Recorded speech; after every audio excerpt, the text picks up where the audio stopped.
Hello, everyone. My name is Dr. Abidemi Shomoye, and I will be taking you the course Economic Development.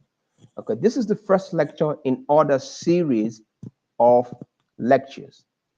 This is a course, an undergraduate course, being taught at Near East University in Nicosia, Cyprus. But it will be very, very beneficial to masters and PhD students. All right, so follow me as I go through, and I believe you'll be able to learn a lot from this course. What are the learning outcomes? All right, these are some of the questions you should be able to answer at the end of this lecture. Number one, what is development? Number two, what are the three objectives of development? Number three, what is the nature of development economics?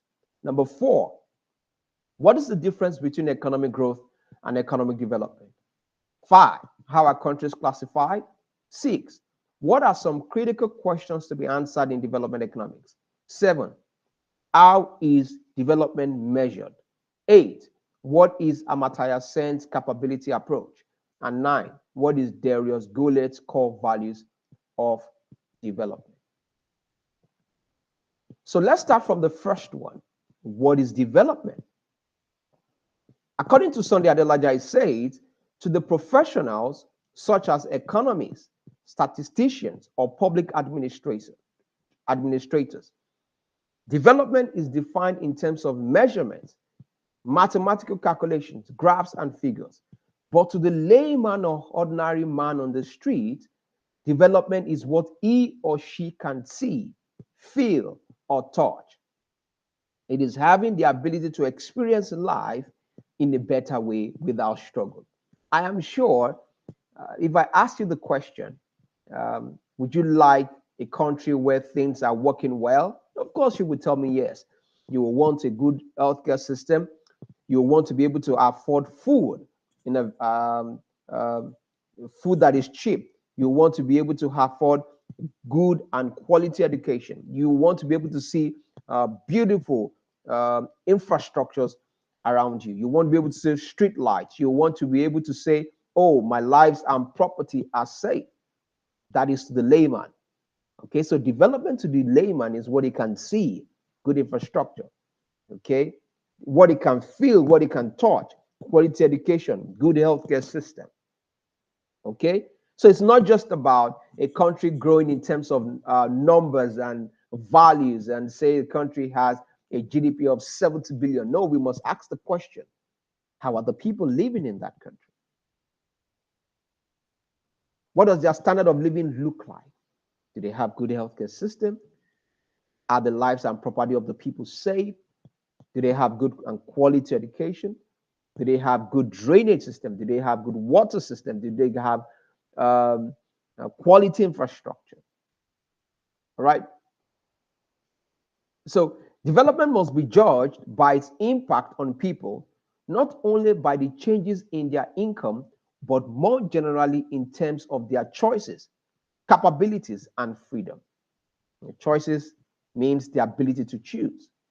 Capability means your capacity, those things that you can be able to do.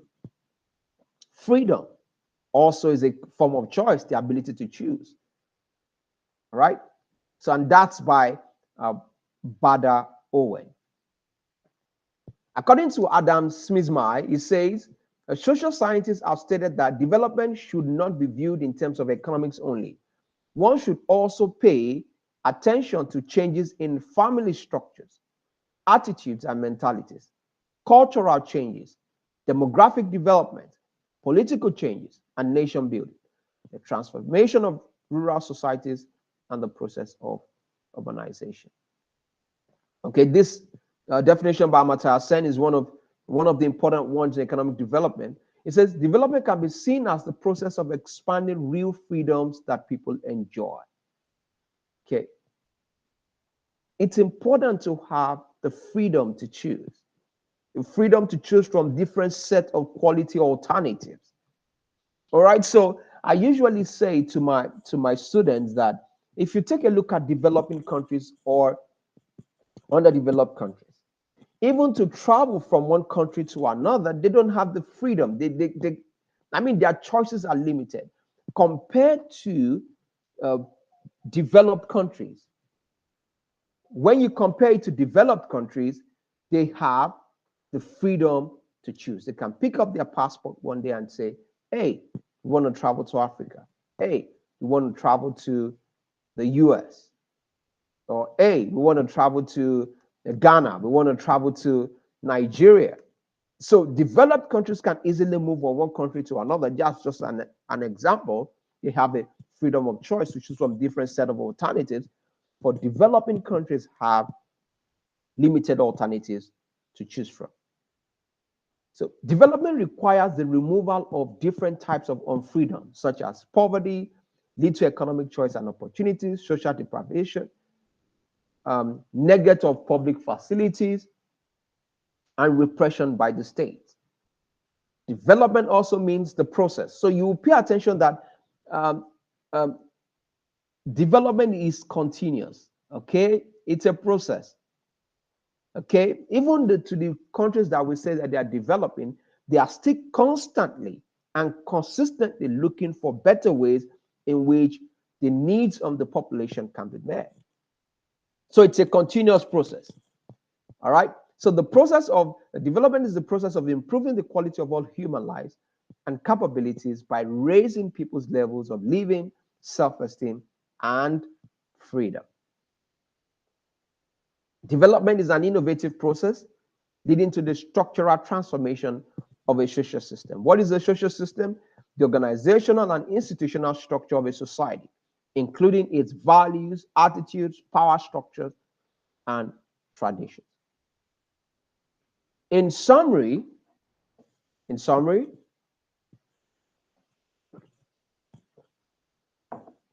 these experts have identified that development is an ongoing process that surpasses how much money a person or nation makes or the industries that spring up every now and then, but above the total value that is added to people who live in a geographical area. And that's by Sunday Adelaja. All right, so in summary, if you want to take a look at what development is, you can explain it in simple terms. Development is about people. Development in a country or economic development, which we'll take a look at now, it's about people. People's standard of living. Do people have access to quality health, a good healthcare system? Do they have access to quality education? Do they have access to having good income when they work? Do they have access to good infrastructure? Do they have access to good legal system? Do they have access to good political system? Do they have access to good educational system or educational institutions? So development looks at the nitty-gritty of the society of a country as a whole, not just the terms of production of goods and services. It's the production of goods and services with every other part, values, attitude, culture, traditions. All right. So development is about people. It's about people.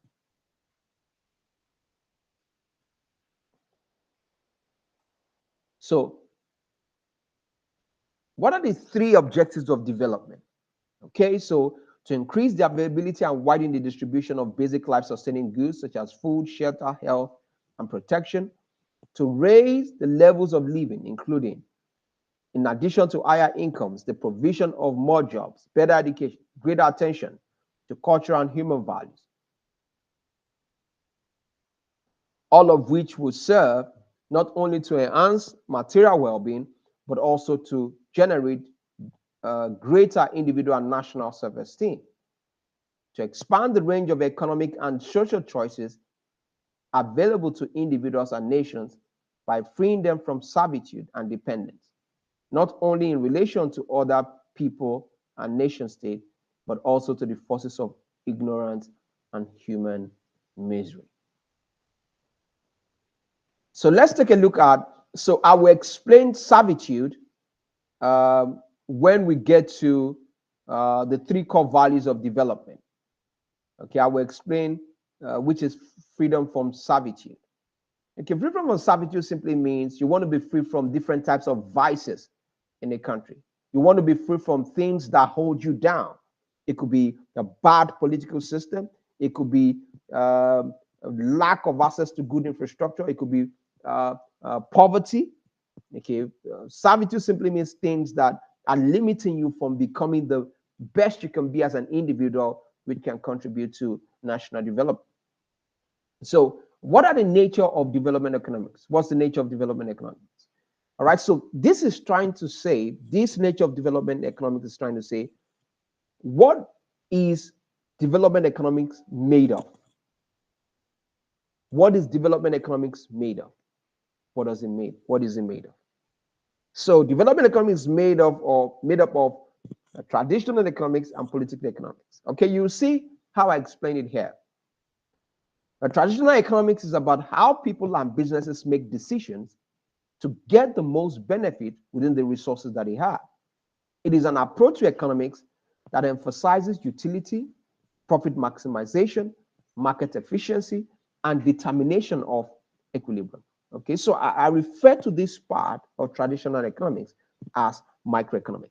You can remember the course you took in your microeconomics class.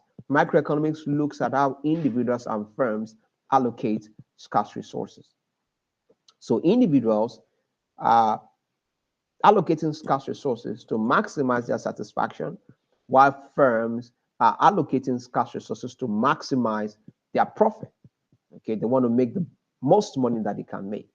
All right, so traditional economics looks at individual allocation of resources, scarce resources by individuals and firms. So, what about political economics? Political economics is the intersection of politics and economics, and I refer to this as macroeconomics. All right, because if you take a look at traditional or microeconomics, it takes a look at how individuals and firms allocate scarce resources. But if you take a look at macroeconomics, it takes a look at how the government is able to allocate scarce resources, how it's able to meet the need of the population based on the resources that it has. Okay, so political economics looks at how politics and economics are connected. It's about understanding how political decisions affect the economy and vice versa. This involves the allocation of scarce resources by economic and political elites, either for the good of the society or their personal benefit. In simple terms, political economics emphasizes the role of power in decision making. I'll refer to this as macroeconomics because this political economics is from the macroeconomics perspective because it takes a look at how the government is able to allocate resources to meet the needs, scarce resources to meet the needs of the population. So, what then is development economics? Development economics has an even greater scope. In addition to being concerned with the efficient allocation of existing scarce or idle productive resources and with their sustained growth over time, it must also deal with economic, social, political, and institutional mechanisms, both public and private, necessary to bring about rapid, at least by historical standards, and large-scale improvement in people's standard of living. You just take a look at that. Development economics is about people. Development economics is about people. How well are people living? It's about people. Development economics focuses on the mechanisms that keeps families, regions, and even entire nations in poverty traps and on the most effective strategies for overcoming these obstacles. Okay? Overcoming these obstacles.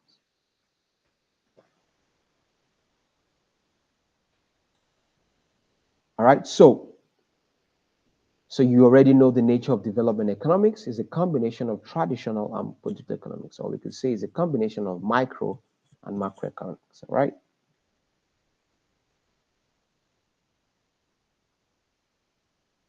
So what then is the difference between economic growth and economic development, all right? So now you should have an idea about it, right? What economic development is and what economic growth is. So economic growth means more output, while economic development means more output and changes in technical and institutional arrangement by which it is produced and distributed. Okay, so output simply means the production of goods and services, producing more goods and services.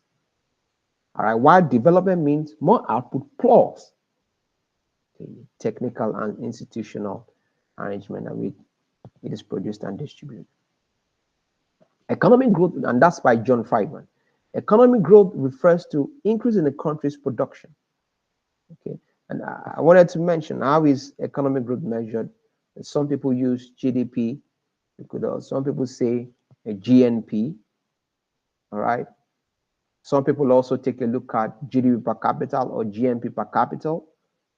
GNP or GDP per capita is GDP or GNP divided by population count. So if the population is 200 million and the GDP is 50 billion, so 50 billion divided by 200 million, you will get an average of the GDP per capita or GNP per capita. All right, that's the average that an individual earns in a year. So economic growth refers to increase in a country's production, GNI or GNP, while economic development refers to economic growth accompanied by changes in output distribution and economic structure. These changes may include an improvement in the material well-being of the poorer half of the population, an increase in education and skills of the labor force, and substantial technical advances originating within the country.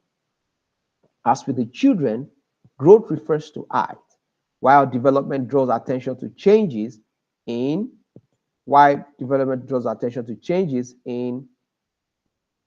capabilities such as physical coordination and learning ability. So if you hear that a child is growing, that tells you that maybe the child is growing in terms of muscles, the child is growing in terms of height, the child is growing in terms of, stature. But if you hear that a child is developing, it means that intellectually, that child is learning. He has been able to learn how to get things done. Okay, growth, output, numbers, goods and services, values in terms of money or measurement. Development is in terms of people internally. Okay, if you look at an individual that is developing, even an adult that is developing, if you say, when you hear things like personal development, what is it talking about? You're able to develop your intellectual capacity. That's what it means. So how are countries classified? Okay, how are countries classified? So before, countries are usually classified as, some people still use them, things like developing, underdeveloped, and developed. Countries still use that. But I picked this from the World Bank on how countries are classified. The World Bank group assigns the world economies to 4 income groups: low, lower middle, upper middle, and high. The classifications are updated each year on July 1st based on GNI per capita of the previous calendar year. GNI measured and expressed in United States dollars using conversion factors.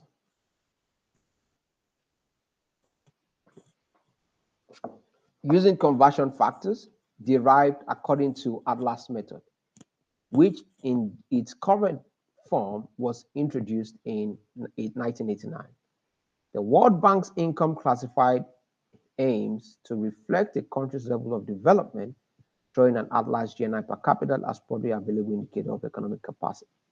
So you can see that of lower income, of low income. So for low income, they have a GNI per capita that is lower than for 2024 lower equal to or less than 1,145 US dollars. Okay, for lower middle income is between 1,146 to 4,515. For upper middle income is between 4,516 to 14,005. And so higher income is greater than 14,000. High income is greater than 14,005. Okay, if of course you know that if an individual is able to earn more income, he can easily have options, different options of the things they want to do, or different options or choices of the things, the choices, alternatives he can choose from. But if your income is low, of course your choices are limited. Okay, you have to make do with that little that you have to meet your most important need. But your life choices are limited because your income is limited. All right.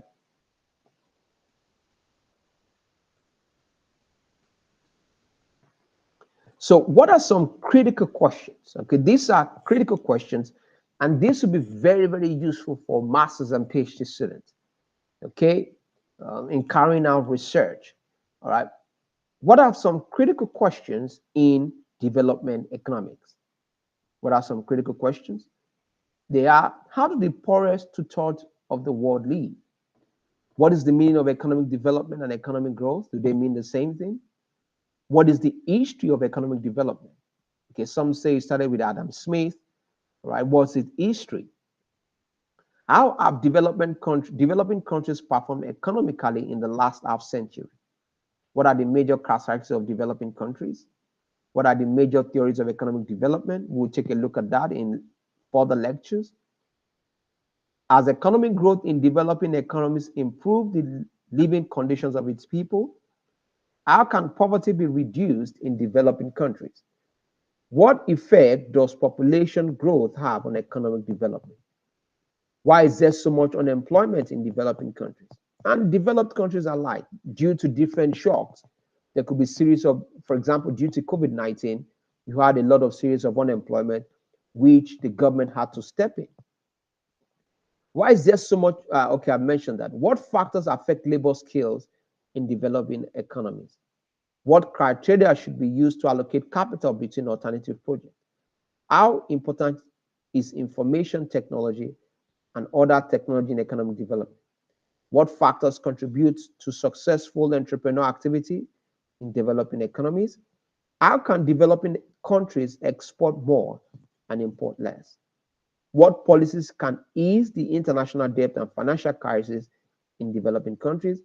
And what monetary and fiscal policies should a country use to achieve economic development? Okay, let me see. To achieve economic development with price stability. To achieve economic development with price stability. Price stability. Okay, so these are critical questions, and these are critical research questions that can be carried out. Okay, for example, one important one here is: how can poverty be reduced in developing countries? It's a good question. How can we reduce poverty in developing countries? So, how do we measure development? How is development measured? So we have single indicators. What are those single indicators? You have GDP, GNP, GDP, GNP, GDP per capita, or GNP per capita. What is GDP?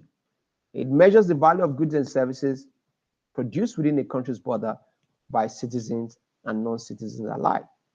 So GDP measures the goods and services monetary value of goods and services produced within a country. Okay, we don't include net income from abroad. While gross national product measures the value of goods and services produced by country citizens both domestically and abroad. Okay, both domestically and abroad. So we use that to measure. Some people argue that GNP is better. Some people argue that GDP is better. Okay, depending on the research that you're carrying out. Okay, but both is being used in economic research. You also have health measures. The health measures is life expectancy, right? If you want to know if a country is a country's healthcare system is developing, we can take a look at the life expectancy of individuals. Of course, you know, life expectancy of people living in a developed country is much higher than that of developing economies. The reason for that is if you are sick and you easily get access to healthcare, that is good for you. I mean, it makes life much easier. You're not feeling well, you can access the hospital at a very affordable rate. You can access the pharmacy. You can easily get good and quality drugs. Then that medicine, and that's good. So education measures. So for education measures, we look at literacy rate. How many of the young ones, maybe children, are enrolled in school? How many of the students who are up to age are enrolled in secondary school? How many of the students who are up to age are enrolled in tertiary education or universities or polytechnics or technical schools? All right. So, an education is a core. It's very, very important in economic development. Education is so important because it's through the knowledge you have gained that you'll be able to build roads, you'll be able to build cars, you'll be able to build planes, you'll be able to uh, uh, engage in scientific discovery. So if a country wants to develop, then those representing the government in that country must be able to invest in quality education. By quality education, you are also talking about good infrastructure. You are talking about up-to-date technology. You are talking about suitable environment. So those things are essential to economic development. The country and its leaders have to be able to uh, invest heavily in education. By education, quality education, I'm also talking about having research centers. Research centers are important. Okay, because it's research centers that gives birth to discoveries. And it's those discoveries that is able to make a nation to move forward. All right. So what are the aggregate? I mentioned education and mental health. I also mentioned, so for GDP and GNP, it majorly talks about output. Okay, it talks about output. What about the aggregate indicator? For the aggregate indicator, we talk about human development index. So for human, we are talking about life expectancy. For development, education, literacy rate, school enrollment. For development, standard of living. All right. So you have single. You can look at these indicators individually. You can also, if you're going to carry out this study, you can look at an aggregate indicator we call human development index. Okay. Human development index.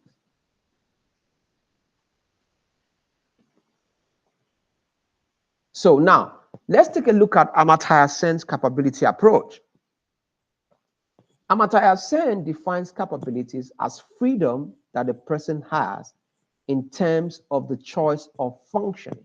Okay, what does that functioning mean? What that individual is able to do with what he or she has, given his available resources. He developed this concept of human capabilities in the 1980s. The capabilities approach focuses on the quality of life that an individual is able to achieve. This is analyzed in terms of functioning and capability. Okay, what is functioning? Functioning reflects the doing or being of a person, such as being adequately nourished, being healthy, having self-respect. According to Sen, The functioning of a person is an achievement. So functioning is more like an outcome. Functioning is more like what you have been able to do with the resources that you have.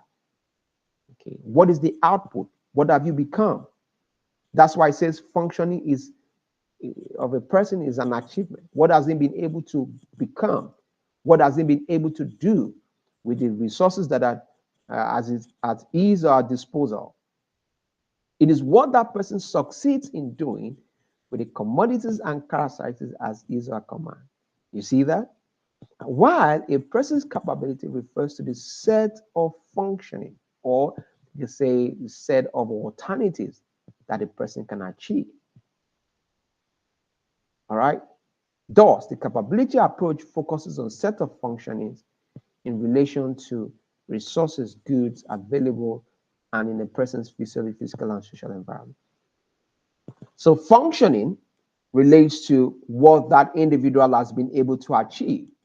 Capability refers to the set of functioning, set of things, okay, he has been able to achieve. Okay. So Darius Goulet core values of development. Okay. I also love this a lot. So for Darius Goulet, he mentioned that development can be seen from three perspectives, which he referred to as core values of development. Sustenance, the ability to meet basic needs. Of course, we all want to be able to meet our daily needs. It's very important for us, for our psychological state. It's very important for our family. It's also very important for us to fulfill purpose, or for us to be able to do things that are beneficial to the society. If you cannot feed, if you don't have a good shelter, the brain that you are meant to use for creative thinking, you are busy thinking how to feed. Right? So I asked my student, why is it that developing countries still struggle to become developed? One of the reasons is because when people cannot earn a good income that can meet their basic needs, they spend a lot of time thinking of how do I feed? How do I send my kids to school? How do I afford good health care? That's what they are busy thinking about. And so that also hinders creative thinking or creative ability to create the solutions to the country's problem. The second one is self-esteem, to be a person. The second universal component of the good life is self-esteem, a sense of self-worth and self-respect, of not being used as a tool by others for their own needs. All peoples and societies seek some basic form of self-esteem, although they may call it authenticity, identity, dignity, respect, honor, recognition. The nature and form of self-esteem may vary from society to society and from culture to culture. However, with the proliferation of the modernizing values of developed nations, many societies in developing countries that have had a profound sense of their own self-worth suffer from serious cultural confusion when it comes with contact with economically and technologically advanced society. It shouldn't be so anyway. This is because national prosperity has become an uttermost universal measure of wealth due to the significance attached to material values in developed nations. Worthiness and esteem are nowadays increasingly conferred only to countries that possess economic wealth and technological power. Those that have developed. As Dennis Goulet put it, development is legitimized as a goal because it is an important, perhaps even an indispensable way of gaining esteem.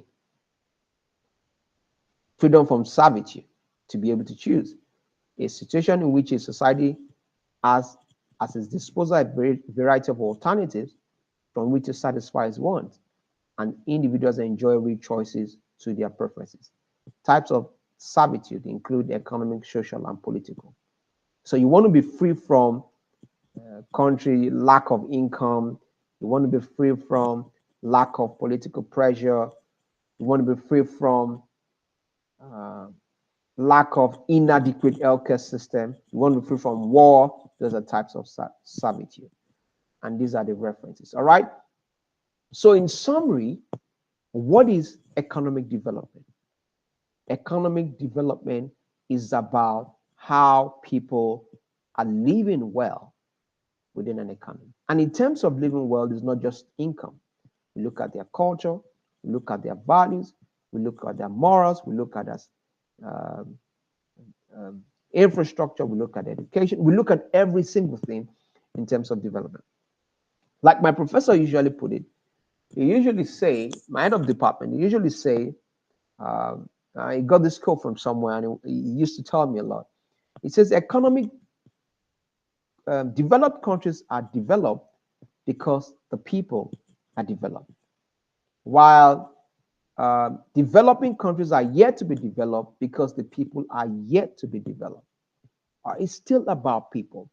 When I say people about are yet to be developed, because if you take a look at their healthcare system, if you take a look at their educational system, if you take a look at their government, okay, if you take a look at their institutions, if you take a look at their infrastructure, if you take a look at their buildings, the shelter, if you take a look at their environment, those things are still limiting the way people live.